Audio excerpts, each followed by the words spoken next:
Au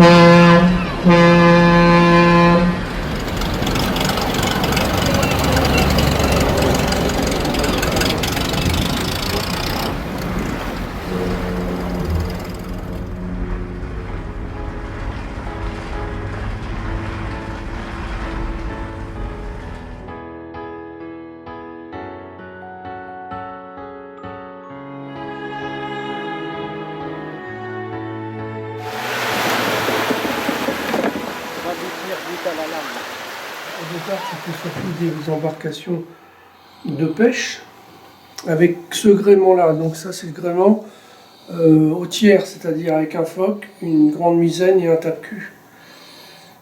Et pour les versions plaisance, la break gardait à peu près les mêmes formes, mais le gréement était adapté plus pour la plaisance et il adoptait le gréement de côte. On fait beaucoup de petits canots à clin aussi, des petits canots qui se faisaient entre 3 et 4 mètres, qui avaient les formes d'une petite chaloupe. Ils ont fait aussi des constructions dérivées des picoteuses, c'était avec les mêmes formes, les formes avant identiques, mais plus petits, et au lieu qu'il y ait un arrière rond comme ça, ils mettaient un tableau arrière. Ils appelaient ça le picoteux de plage. C'est une embarcation qui faisait dans les 3 mètres, 3 mètres 50, quoi. Alors pour les périssoirs, oui, il faut un plan d'eau très très lisse.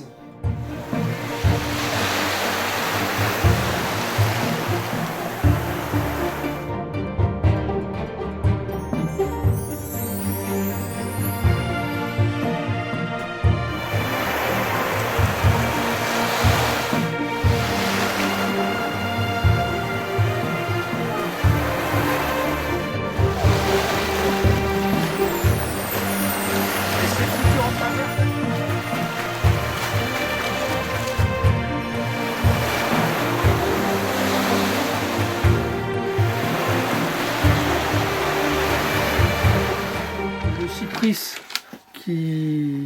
qui est l'emblème, si vous voulez, de la grande chaloupe de pêche, dont je retrace les formes. Et j'avais fait également le plan de charpente, où on met ce qu'on appelle des tangons, des espars en bois, des branches de bois, sur lesquelles sont attachées des lignes, la ligne maîtresse, et avec un gros plomb qui fait que ça fait plonger la ligne dans l'eau, et les bas de ligne sont à différents étages de hauteur, et bien souvent les pêcheurs prenaient leur picoteux en remorque, ce qui doublait les chances de prise.